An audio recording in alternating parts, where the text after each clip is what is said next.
Oh, so today's our rest day. Today's our rest day. So we decided to take a walk at the beautiful Bondi Beach because the weather is amazing. We're going to go for a swim, but first we want to talk a little bit about our philosophy and our approach to training. Yeah.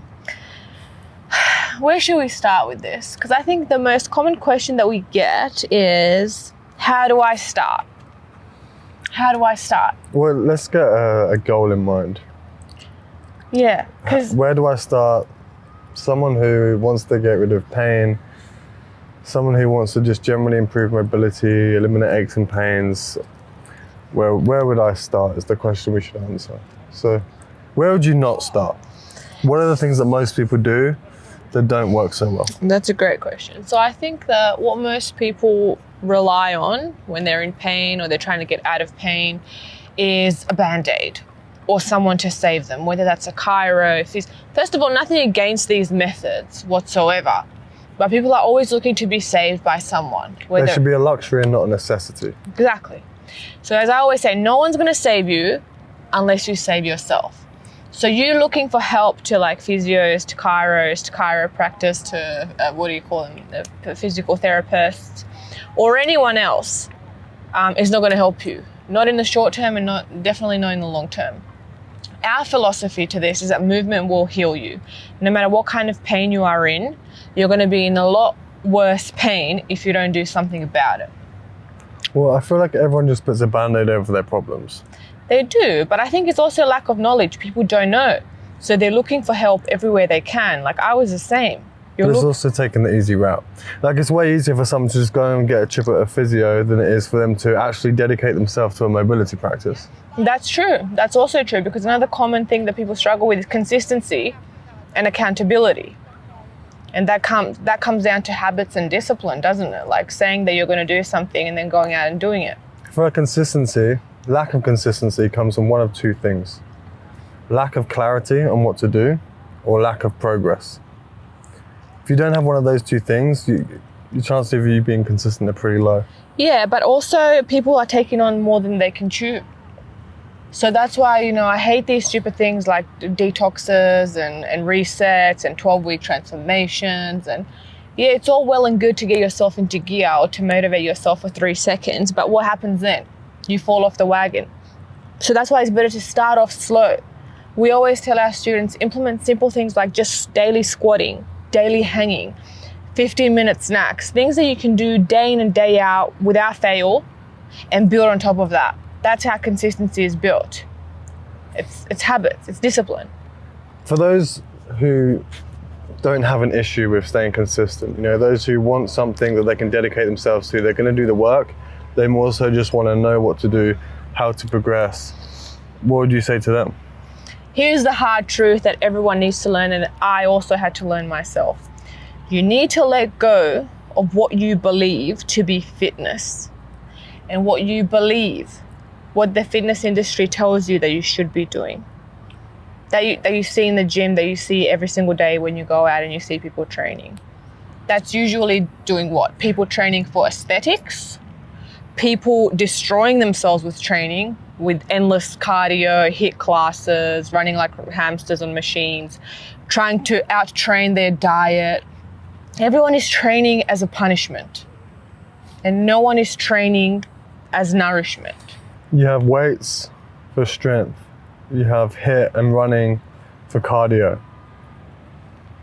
Yeah, that's all people know. Strength, cardio. That's all I knew. I used to stretch, so I used to train weights. That's all I used to do. Weights and football. And then I started stretching because I eventually realized that I was stiff and I couldn't move, and all the muscle I was building was useless. So I started stretching every day. And I bought some bands from Rebel. And I was like, I'm going to stay consistent with this. And I stretched every day, 30 minutes. I did all the courses I could find, all the YouTube videos. 6 months later, I realized I'd got absolutely nowhere.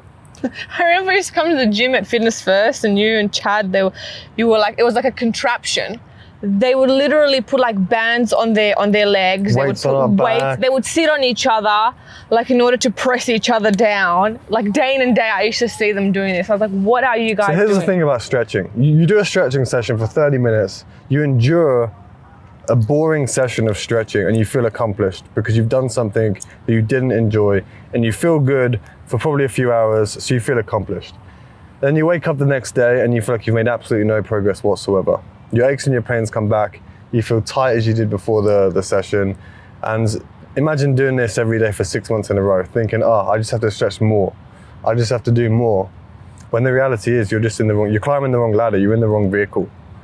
So what I've learned is that getting mobile and flexible isn't about endless passive stretching. No matter how much range you get by holding a single position for hours on end, you don't have the strength there to support your joints, meaning you're gonna have to warm up for half an hour to access that range anyway. So by strengthening, like we spoke about briefly in the episode the other day when we were doing lower body mobility, not only are you gonna increase your mobility a lot faster because you can apply structure, you can apply progressive overload in many different ways, but you actually have access to your full range of motion at any time without even warming up. Yeah, but I also think, again, it's lack of knowledge, isn't it? Because every time you ask people, are you doing anything for your mobility? What are you doing?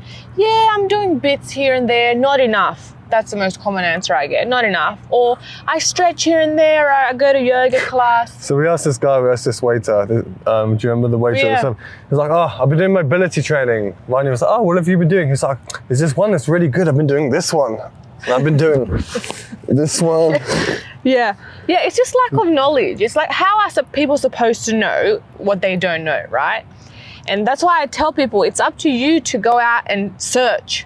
Like, we didn't know either. We knew that we didn't feel good in our bodies, and we knew that what we were doing didn't make sense. Yoga didn't make sense, CrossFit didn't make sense, HIIT training, gym, nothing really made sense because we weren't progressing in the way that we thought we could or we wanted to. So we went out and searched for it, and we found it. And people are just, I think it's either laziness or lack of accountability. People don't want to search. The answers are out there. And you'll know once you discover it and the way that your body feels and the things that you can start to achieve with your body, you'll know you found the answer. But you can't be complacent and just, go with the flow and do the bare minimum. So we boiled it down to 3 core things to do. So with all of our clients, there's 3 core, let's say, principles that we follow in order to get them from stiff, sore, injured to, doing the splits or feeling mobile or feeling better than they have in a long, long time. Number 1 is end range strength. So building the strength in your entirety of your range and not just part of your range. So think about, for example, when you do a bench press, right? The lowest you can go is to your chest. Okay, so it doesn't matter how strong you get there. If you don't have strength with your hands going behind your chest, like for example, when you push something in daily life, then you've got imbalances, and this is how injuries start to occur. So simply by, for example, exchanging that, getting rid of a bench press for a deep push-up or a deep ring push-up that allows you to go as deep as humanly possible. Yes, now you can lift less weight, but you're going to become stronger overall because you're now strengthening the entirety of your range. Mm-hmm. And it goes with everything. People are not aware of the range that they're capable of getting. People cannot squat ass to the grass because they've never, gone down there in the first place. People can't do a full range split squat because they've never gone there in the first place. People say, how do you do the splits? Well, I do the splits because I've been training those different ranges for many, many months and weeks and years until that range becomes my new normal and I have strength there to access it at any time. So when I used to think I could do the splits, I used to spend like 1 hour following this course. So it's like a 1 hour session on like side splits. And I was getting absolutely nowhere. And then like with some of the things that we do now, it's like you build the strength, and it's like it doesn't matter how low you go because every session you're either adding more weight or you're adding more time or depth or range, and like you can actually see tangible progress. It's not just like you stretch and you feel good and you put yourself, through this like horrific workout. It's like just think strength training, except you're strengthening your full range. Yeah, and that's the key. That's the key to achieving true flexibility, and that's where people go wrong. It's not about implementing extra training. It's not about doing special mobility drills, like endless rotations of a single movement. It's not about adding stretching to the end of your workout. It's about integrating mobility into everything that you do. So that means moving through a full range of motion. That means challenging that range of motion, adding load to that range of motion, moving with quality, awareness, balance, all kinds of different things that come together day in and day out. And, you know, one day you wake up and you're like, whoa, how did I achieve this?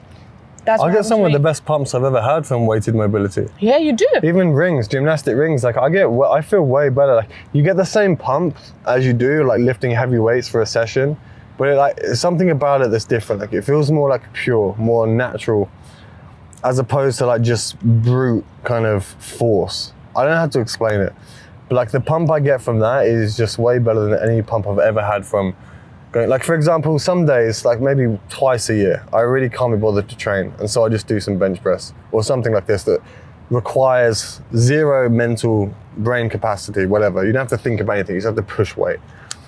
And when I do it, I feel so stiff afterwards. Like it doesn't feel good once you know what you can do, or the feeling you can achieve from similar movements, but even just with your body weight. Yeah, I think the biggest reasoning for that, like when you train correctly, is like the eccentric component of training the movement. So whenever you're doing kind of weighted mobility, the focus always lies in the eccentric or the lowering part of the movement, slowing that down, kind of using tempo awareness. And this is where like the fascia stretches. This is where the muscles kind of contract. This is where the blood goes into the muscle. And this is why you feel this way. And this is also the reason why this new range of motion, this flexibility, this joint strength, this fascia strength stays with you. Because over time, it's like progressive overload. The more that you do something, the better you get. The more load you add to it, the stronger you get. And on and on and on until you achieve your set goal. Mm-hmm. That's number one. Anyway, end range strength.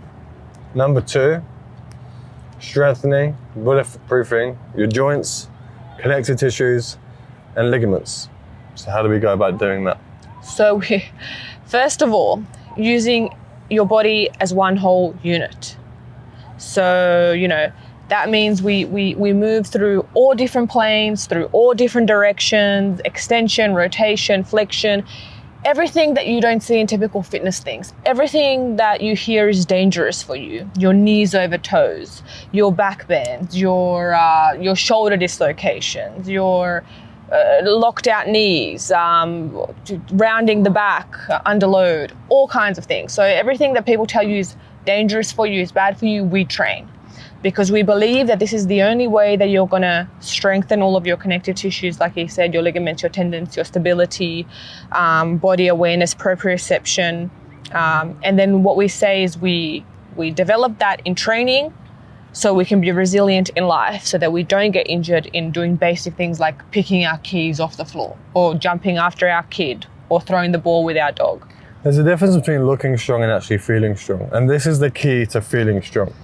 Like you can have all the muscular strength, all the muscular size in the world. Like if you have weak or stiff joints, connective tissues, ligaments, then really like like I said earlier, your strength is useless. Like what can you use it for? Like what good is it being able to lat pull down 100 kilos if you can't even pull yourself out of a burning building?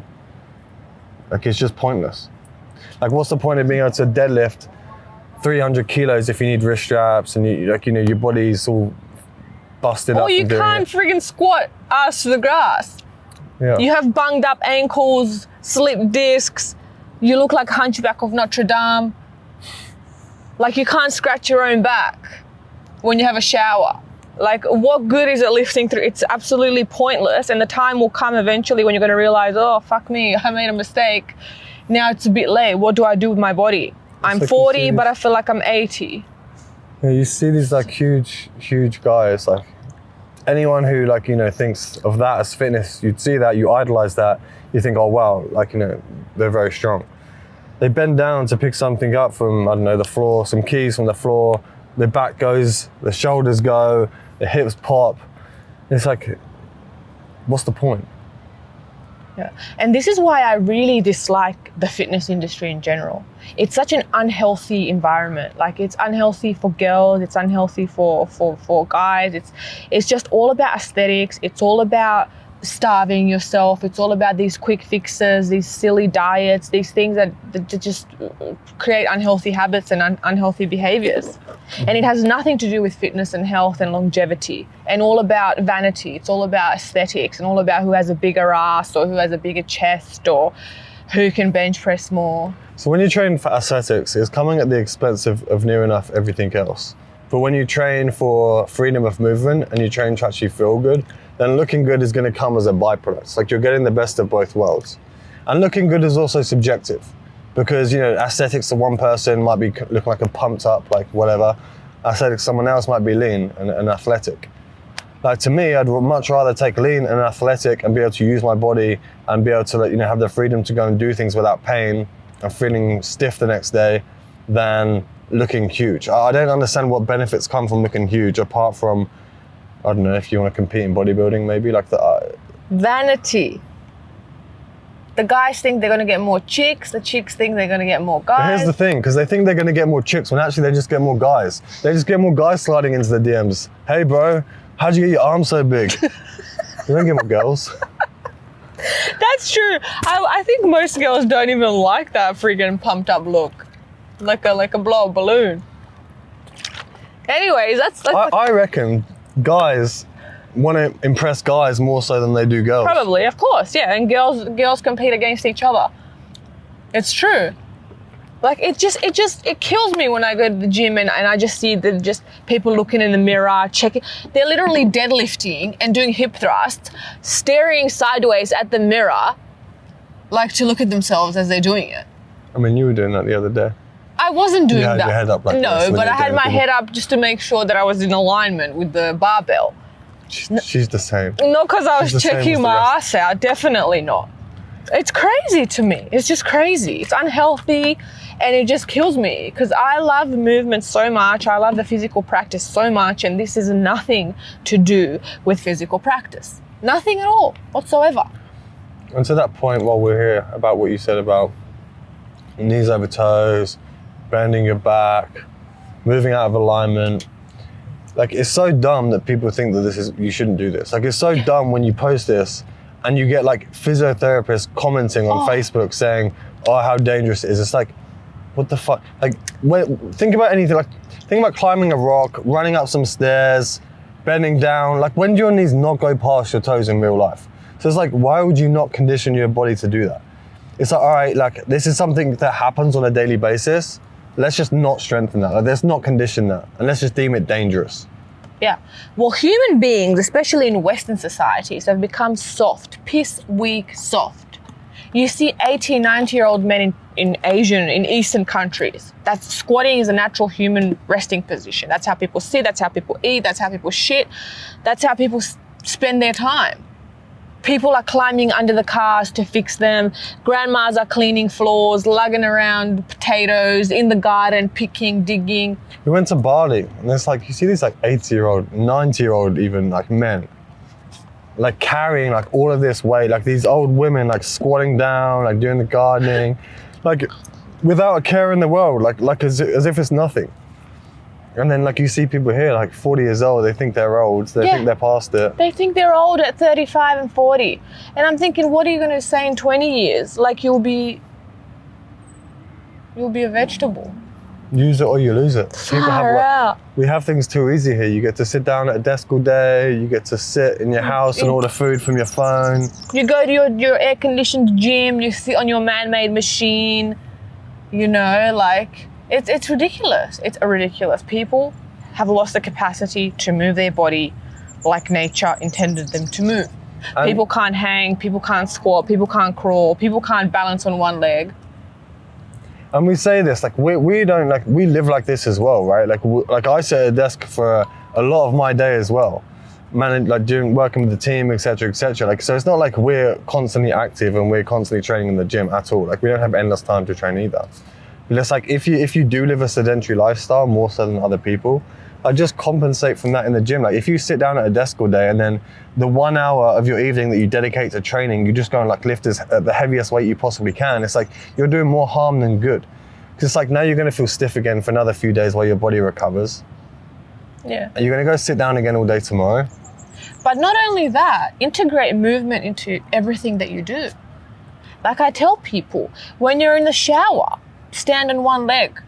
When you're brushing your teeth, brush it with your left hand.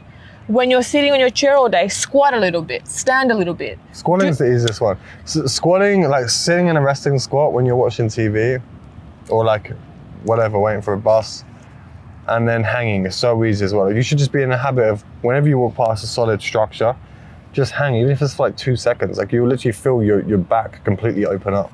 Yeah, and I just don't believe that people don't have time. I'm sorry, but that's just the weirdest excuse I ever hear. You make the time. You make the time for what's important to you. And I say, it's great making money and building a business and working hard and all of this, but what do you have if you don't have your health? You have nothing. So then you have to make that a priority and put that as the first thing that you do and make sure that you do it. But again, I think it comes back to knowing what to, because let's take someone, for example, they work all day, they finish work, life's busy, right? Whatever, life's busy. They have an hour to train, dedicate an hour to training, and they just want to go in, they just want to get a quick pump, feel good, feel accomplished, and get out, right? Like the thought of mobility to people, they think stretching, they think foam rolling for ages, they think doing all these tedious things that they just don't have time for. I think that's where people think they don't have time for it, because they don't understand what it actually is. Correct. So that's why I say to you, it's not an extra element to your training. You are training incorrectly in the first place. You've been training incorrectly for many years, and you'll continue to do so if you follow mainstream fitness advice. I'll just go, but anything's better than nothing. I disagree with that very much. Who is it that says bodybuilders have, like, you're better off not training than being a bodybuilder for the amount of time to... Correct. You're better off going out walking, doing a power walk with your dog, hanging off a bar a couple of seconds, moving, crawling, touching the ground, going to play a sport. You're better off doing that for your health and your longevity and your sanity. And anything's better than nothing. I'm sorry, I disagree. Because people have a choice to make, and we have a job to educate people as people from this industry to give them the right path and not to sell them snake oil. Quick fixes, 12-week abs, glutes in 6 weeks, and all this stupid shit. Like, it's a lifelong practice, and the sooner you learn what you need to do and build on top of that, the better your life will be, and the better the life with the people around you will be as well. And if you are going to go and train, mobility, strength and mobility, whatever, like, don't just mindlessly go through the motions. Like, if you want to, like, let's say you are bodybuilding, it's just an easy example that everyone understands. Let's say you're bodybuilding, you're not going to get big arms or a big chest just by doing a few reps here and there at the end of your sessions, right? Like, you pick up a weight 10 minutes at the end of your session or 10 minutes before your session, and you just quickly pick up some weight and do some bench presses. No, like, it's structure, it's progressively overloading. It's like working out with intent, training with intent. It's like, it's the same principle applies to your mobility training. Like, doing 10 minutes of like whatever at the end of your session and be like, oh cool, I've done my mobility part. Like, that's not what it is. Like, it needs to be incorporated into the training you're doing. And you can literally do that. Like, it takes no extra time. Like, if you do go in the gym right now and you strength train, like you lift weights, like, it's so easy for you. Like, all you have to do is just lower the weight that you're doing and work through a more full range of motion. Mm-hmm. Like, that in itself is gonna acquire you more mobility than what you have now. So it goes back down to quality of movement. Anything that you do, you make it quality, whether that's a simple squat, whether it's a muscle up, whether you're doing some kind of floor pattern, whatever it is, quality at your current level, whatever that may be, you display quality. Movement awareness. So you're really connected to the movement that you're doing. You're not just mindlessly moving through the motion on your phone, talking to your friend, thinking about dinner. You are present within the movement and trying to figure out what you're actually trying to accomplish with this particular movement. And then also, I think training for skill, big component. Training for skill will develop all of these attributes in one. Skill acquisition was number 3. So there you go, skill acquisition. Yeah. Why do we train for these things like splits, like handstands, like back bends? Some people don't care for those things. Some people never want to get the splits or the back bends. You want to feel better in their own body. But by the process of training towards these skills and all of the regressions that you have to do to get there, you're going to achieve all of these other things that you are looking for. Yeah, like it's the icing on the cake. You can live a perfectly good life. You can feel perfectly good in your body without ever doing the splits or without ever doing a handstand. But it's what you acquire in the process. It's like, if you're gonna aim to get mobile and flexible, you might as well have a North Star of like the splits or the handstands. So you've got some level of direction in your training. And then like, even if you only get halfway there, you never do the full splits, like whatever. Like what you acquire in the process, the joint stability, the mobility, the coordination, the balance, just a new way of training. That's what's going to be important. That's what's going to carry over into everything you do, whether that's your daily life or whether that's the sport you compete in, or whether that's just having more longevity in the training you do now. That's right.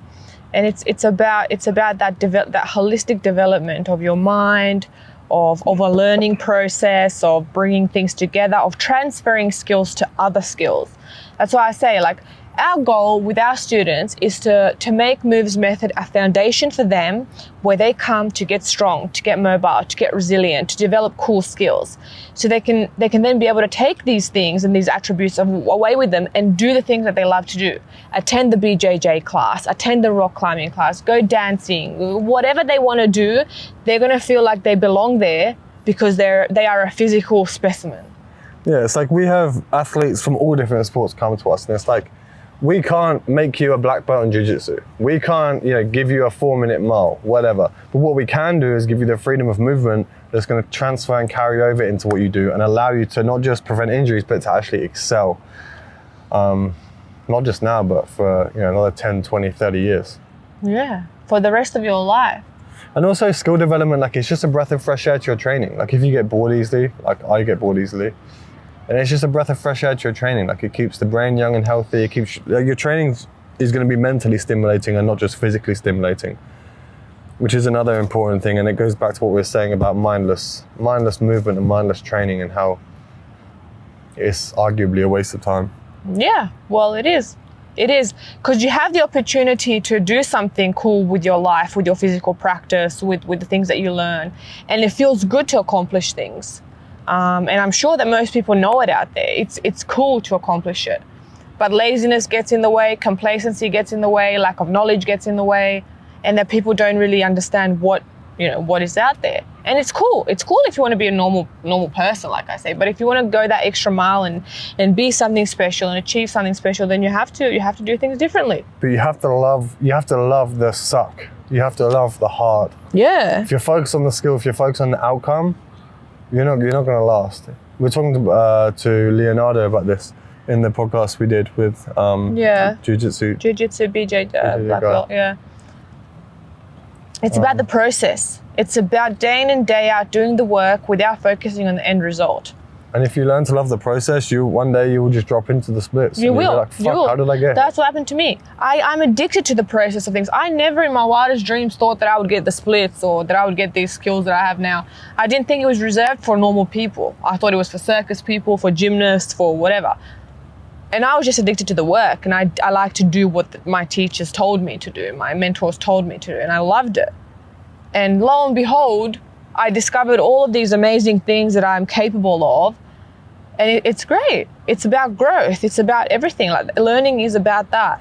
And the ironic thing is that, like in anything, not just training, in anything, but your mindset when you get to let's say the outcome, the goal, it's going to be completely different to how your mindset is now before getting into it. Like let's just say now your goal is the splits. Like by the time you get to the splits, it's like you no longer even really care about the splits because you're so focused on everything you're doing to get there. And it's like that's why when people focus so heavily on like just the outcome and not the input, the output and not the input, they don't last because the output's going to take a while to come. Yeah. And it's not that exciting once you get it. It's really like it's not that you'll get the splits one day, like you'll be excited, your friends will congratulate you, and then what? No one gives a fuck. No one cares. No one cares. It's great for an Instagram post or an Instagram picture, but then what's next? What comes after that, right? So your movement practice has to evolve with you. We're not always going to be able to do the things that we do today, obviously. Like, things change, bodies change, you get older, whatever. Our practice is going to evolve with us, but it's always going to evolve in a way that's applicable to the time that we're in, to the way that we're feeling. That's how your practice should be, but it should be constantly evolving.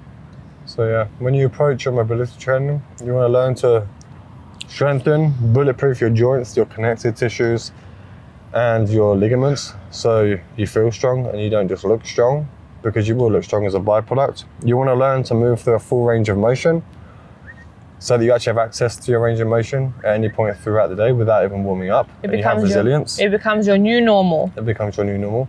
And you want to incorporate skill acquisition, or skill development, should I say. You want to work towards, just pick 1 or 2 skill-based goals that in the process of you getting from where you are right now to whatever the goal is, whatever the skill is, you will feel like a different person, you will move like a different person, and you will probably open your eyes to a whole new world of movement and opportunity and of what's possible for you.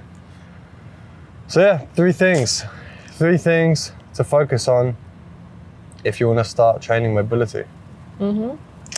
Yeah, I'm sweating. It's like a sauna. It's like 45 degrees.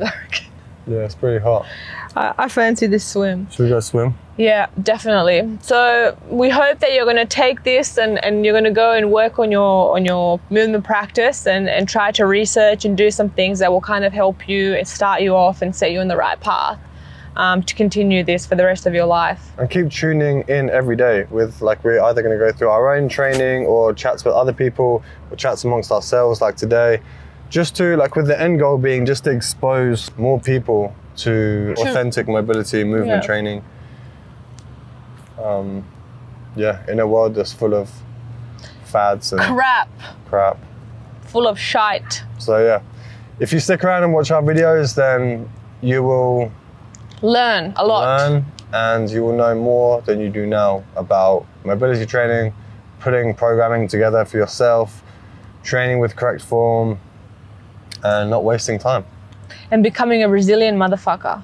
Which is what we're all about. Peace. Let's go swim.